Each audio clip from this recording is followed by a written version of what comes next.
എല്ലാവർക്കും good morning സുഹൃത്തുക്കളെ. ബുദ്ധിയുഗത്തിൻ്റെ ചിറകിലേൽക്കുമ്പോൾ നീ നിൻ്റേത് മാത്രമായിരിക്കും എന്ന് കരുതുക. അവനെ തോൽപ്പിക്കാൻ നീ വിചാരിച്ചാൽ നടക്കല്ല. ഏട്ട പറഞ്ഞ ഇതാ ബലിക്ക് എടാ, അവർക്ക് രാഷ്ട്രീയ MLA മന്ത്രിമാർ പോലീസ് ഉദ്യോഗസ്ഥന്മാരൊക്കെ സാധിച്ചു. ഈ വില്ലന്മാർക്ക് അവരെ സംരക്ഷിക്കാനുള്ള അഴിമതിക്ക് വേണ്ടി അവർ പലകൾ അതിനെ തകർക്കാൻ ചെയ്യാത്ത കുറ്റം എന്ന പേര് പറഞ്ഞ് അവർ നമ്മുടെ പേരിൽ കേസ് ചർച്ച. അതുകൊണ്ട് തന്നെ ഞാനന്ന്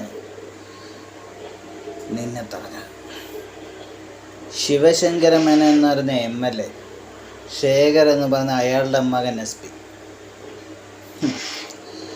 ഏത് നിമിഷം കയ്യിൽ, എൻ്റെ കയ്യിലും നിൻ്റെ കയ്യിലും അമ്മയുടെ കയ്യിലും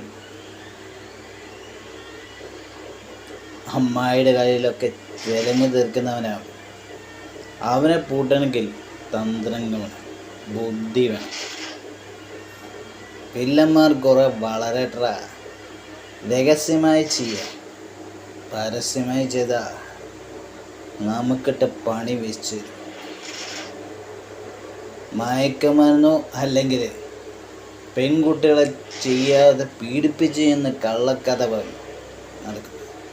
അവരെ കൂട്ടത്തിൽ ഉണ്ടാവും കുറേ പെണ്ണുങ്ങൾ. അവർ വിചാരിച്ചാൽ പോലും കോടതി അത് വിശ്വസിച്ചുകൊണ്ട് നമ്മളെ ശിക്ഷിക്കും. അതുകൊണ്ട് പരസ്യമായിട്ട് വേണ്ട, ഒരു സൗഹൃദബന്ധമായിട്ട് തുടർന്നുകൊണ്ടേയിരിക്കും. അതിലൂടെ അവനെ പൂട്ടണം. ചെയ്തത് അവരായിരിക്കണം, അവരുടെ കൂടെ നിൽക്കുന്നവരാരായിരിക്കണം എന്ന് മാത്രമേ എനിക്ക് പറയൂ. അതിലപ്പുറം നമ്മൾ കളിക്കണ്ട. അതാടാ ഈ കൺസിഡറേഷൻ. രാജകുമാരൻ എന്നൊരു പേര് കൂടിയുണ്ട്. ബുദ്ധിയും തന്ത്രവുമാണ് നമുക്ക് വേണ്ടത്. നമ്മുടെ ജീവൻ രക്ഷപ്പെടണം, നമ്മളെ സഹായിച്ചവരുണ്ടെങ്കിൽ രക്ഷപ്പെടണം. എന്നാൽ മറ്റു ശിവശങ്കരനും മക്കളും ജയിൽക്കറയിൽ കിടക്കും. അതുവരെ കണ്ണടയ്ക്കും.